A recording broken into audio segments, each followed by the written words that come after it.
Aku ini. Selamat siang anak-anak. Siang.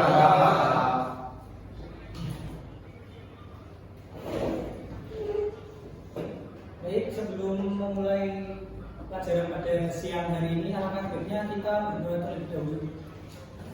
Ya, ketua kelas di sini bisa menyiapkan. Baik Pak, sebelum mulai kegiatan perkuliahan pada sore hari ini, alangkah baiknya kita berdoa semoga apa yang dijelaskan oleh Pak Guru bisa berguna untuk kita ke depannya. Semoga menurut agama dan kepercayaan masing-masing dimulai. Berdoa cukup. Sudah Pak. Apa kabar anak-anak? Sehat ya? Hari ini ada yang tidak masuk. Ada Pak. Ya, supaya saya gampang mengabsen, sebutkan saja yang tidak masuk. Siapa lagi Pak? Oke. Absen.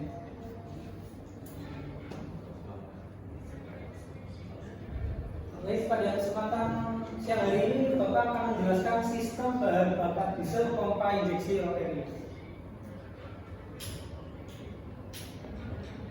Apa itu sistem bahan bakar diesel rotary? Yaitu pompa injeksi yang hanya memiliki satu elemen atau punya, namun satu pompa punya ini bisa mendistribusikan bahan bakar ke 4 silinder secara bergantian. Artinya satu punya akan berputar dan memberikan distribusi bahan bakar tergantung dengan tank penginjeksian. Sebelum saya lanjutkan ke slide berikutnya, kalian bisa perhatikan benda kerja dari atau rotary wheel itu sendiri bisa dilihat pada gambar. Boleh diperhatikan. Kalau dirasa cukup, saya akan lanjutkan ke komponen-komponen dari rotary wheel.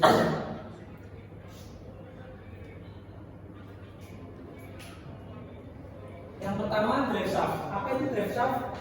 Drive shaft adalah poros penggerak yang mana berfungsi sebagai penghubung putaran dari mesin ke pompa injeksi itu sendiri. Pompa pengalir, fluid pump, flat knob, caplet, dan punya digerakkan oleh poros penggerak atau drive shaft itu sendiri. Dari bendanya bisa dilihat ada poin. Boleh diperhatikan. Ya. Yang kedua ada feed pump. Feed pump itu sendiri sebagai pompa penyalur, pompa injeksi distributor pompa penyalur yang digunakan yaitu tipe sudu rotary yang mempunyai 4 sudu atau blade dan digerakkan oleh poros penggerak menjadi satu dengan poros pompa injeksi. Bendanya bisa dilihat pada tayangan.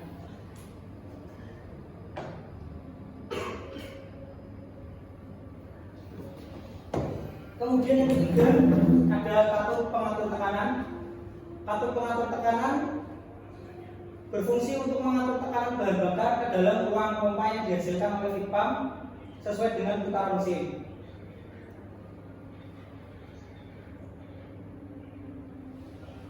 Selanjutnya yang keempat ada plunger dan flat knob. Pompa penyalur feed pump, flat knob, caplet, dan plunger digerakkan oleh poros penggerak drive shaft, yang mana itu adalah komponen yang pertama tadi. Plunger berfungsi mendistribusikan bahan bakar ke setiap silinder. Untuk flat knob berfungsi untuk menekan plunger agar bergerak maju sehingga menghasilkan tekanan tinggi pada bahan bakar dan sekaligus bahan bakar yang ditekan disalurkan untuk didistribusikan ke setiap silinder.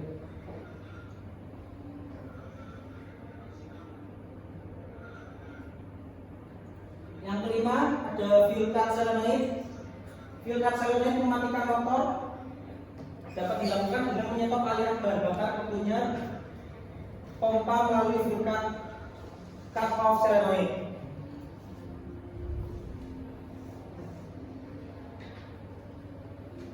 Yang keenam ada automatic timer. Automatic timer atau waktu otomatis berfungsi untuk mengatur waktu penyemprotan atau penginjeksian bahan bakar sesuai dengan putaran motor atau menurut tekanan bahan bakar.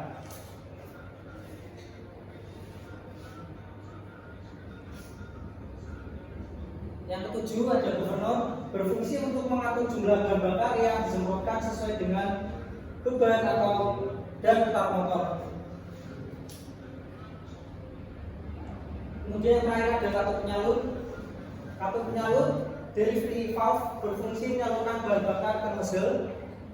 Pada saat awal penginjeksian, maka delivery valve terangkat dari pompa plunger mampu melawan gas kartu sehingga kartu penyalur membuka dan bahan bakar masuk ke nozzle.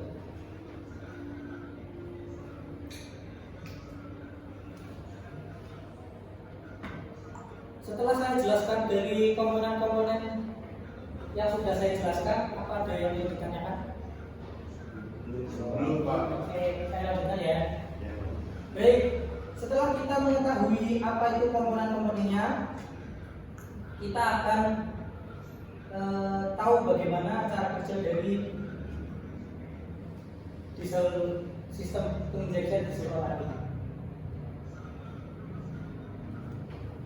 Nah, cara kerjanya, cara kerja pompa injeksi rotari yaitu drive shaft berhubungan dan meneruskan putaran dari mesin ke roller dan keplet. Oleh karena itu, saat mesin mulai berputar, maka keplet mempunyai 4 buah kemfes, sehingga ketika roller berputar, satu kali punya yang terhubung dengan keplet akan bergerak naik turun sebanyak 4 kali. Artinya penyaluran bahan bakar dilakukan setiap seperempat kali putaran roller ring dan satu pasang gerakan naik turun dari sekian.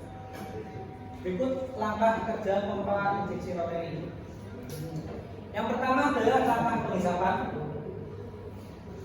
Prinsip kerja pompa injeksi rotary terdiri dari 4 langkah, yaitu penghisapan, penyaluran akhir, penekanan, dan penyamaan tekanan. Proses penghisapan akan terjadi apabila salah satu pengisian suction groove sejajar dengan lubang pengisian. Bahan bakar akan masuk ke ruangan di pumpunya dan pressure chamber. Proses penghisapan akan selesai apabila suction groove sudah digaris dengan suction groove. Langkah penghisapan ini bisa dilihat pada gambar.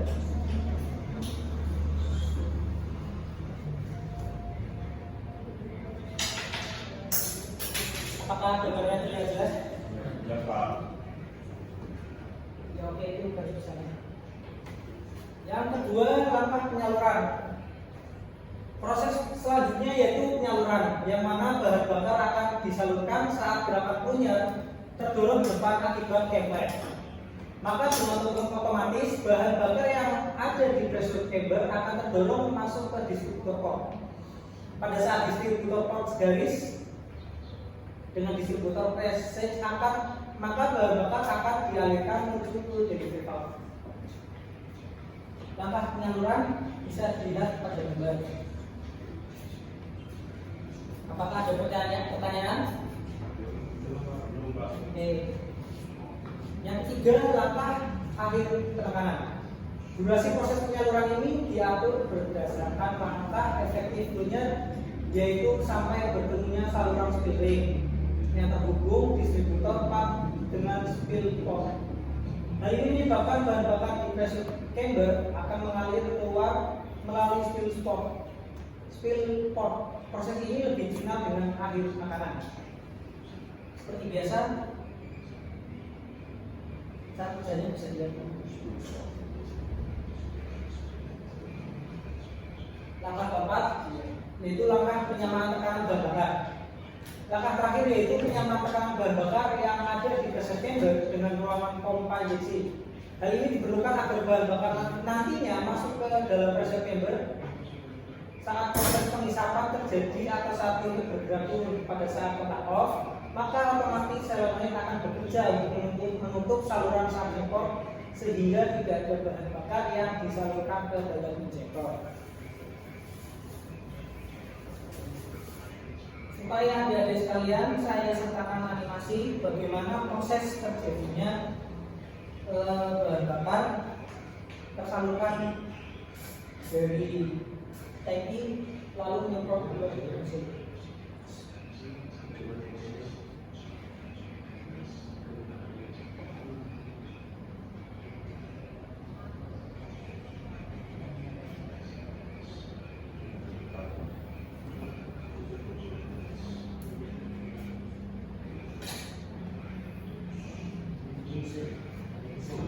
Baik,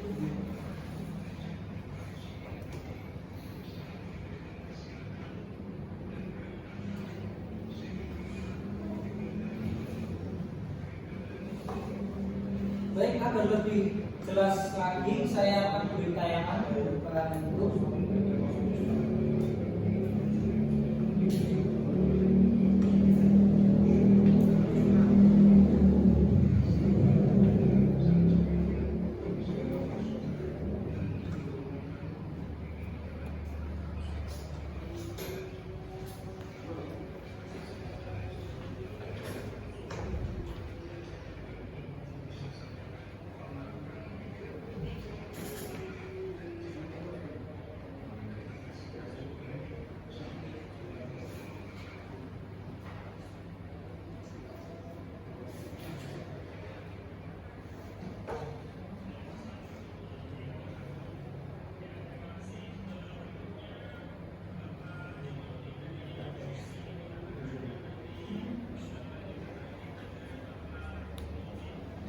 Ya, jadi bahan bakar dari fuel tank melewati fuel line.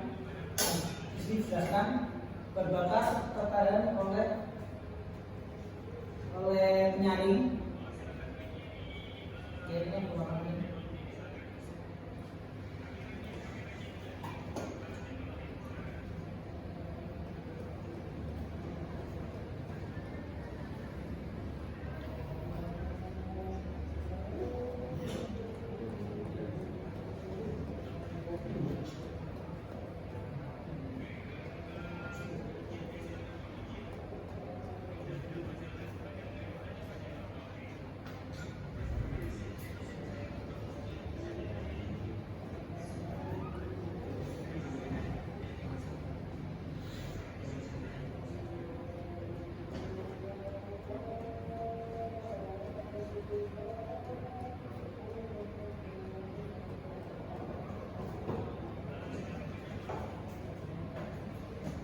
Baik, kembali pada materi. Setelah kita tahu cara kerja dari pompa injeksi rotary, saya akan menjelaskan bagaimana perawat dari komponen ini.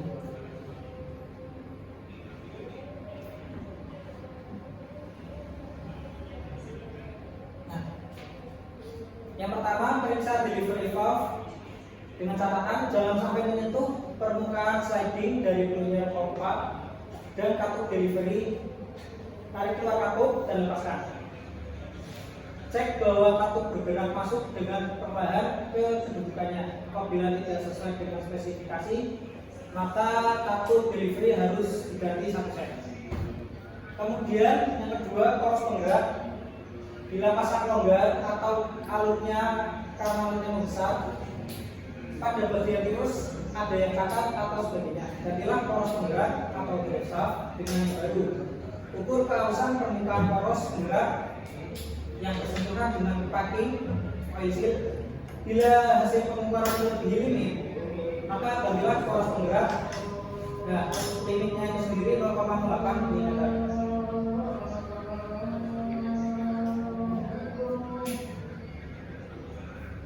Yang kedua,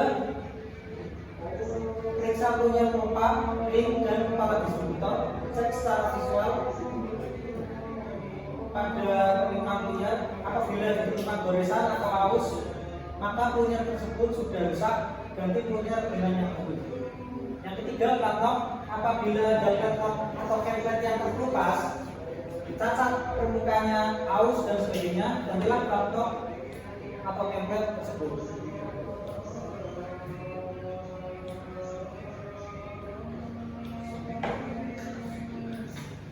Kemudian periksa solenoid atau pemutus bahan bakar. Gunakan voltmeter untuk mengukur tekanan antara terminal dan bodi solenoid. Tahanan pada suhu 20 atau 68 Fahrenheit berkisar antara 9,5 ohm sampai 11,9 ohm. Nah, kemudian periksa panjang gas. Gunakan jangka sorong untuk mengukur panjang bebas dari setiap gas. Untuk pemiringan pegas dengan memakai square scale bila jaraknya dibuat antara scale dan puncak pegas melebihi yang ditentukan, yaitu 2,0 mm.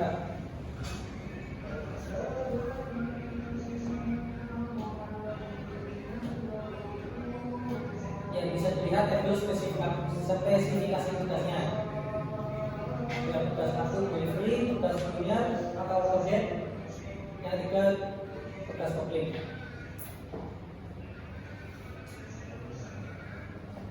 Kemudian pemegang kartu pengeluar. Kebocoran akan terjadi apabila permukaan sambungan-sambungan pada pemegang kartu pengeluar atau delivery valve holder dan pipa tekanan tinggi terlalu keras atau terdapat cacat. Bila demikian, pemegang kartu pengeluar harus diganti dengan yang baru. Selanjutnya ada periksa semua o-ring, gasket, nozzle, serta seal ring supaya tidak terjadi kebocoran. Nah, setelah saya jelaskan materi tadi, adik-adik bisa jawab dua soal tersebut. Saya beri waktu 5 menit. Boleh Anda melihat di Google atau sumber pembelajaran manapun.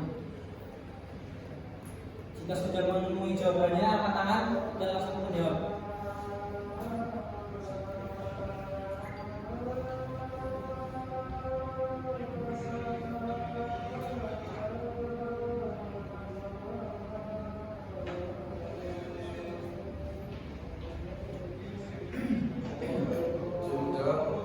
Ya, siapa namanya Mas? Biar catat.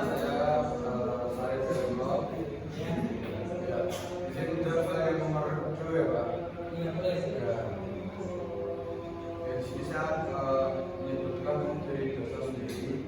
Pertama itu untuk menyalurkan tenaga dari transmisi ke roda, kemudian membuat roda lebih fleksibel hingga tempat regulator ABS terpasang. Itu Pak. Sudah. Ya. Jadi teman-teman bisa memastikan bahwa jawaban siapa tadi Mas? Mas Arif benar. Mungkin dibaris lagi teman-teman. Ya, jawabannya benar ya. Ya, tinggal satu pertanyaan lagi, siapa? Saya, Pak. Ya, siapa namanya Mas? Mas Bima. Oke, Mas Bima, saya catat dulu ya. Izin menjawab pertanyaan nomor 1. Sebutkan komponen dari kelompok injeksi distributor. Yang pertama itu ada full tank, lalu kedua ada full tank, lalu yang ketiga ada water sedimenter atau full filter, lalu selanjutnya ada training pump, dan selanjutnya ada training line. Ya, betul. Coba dari Mas Bima.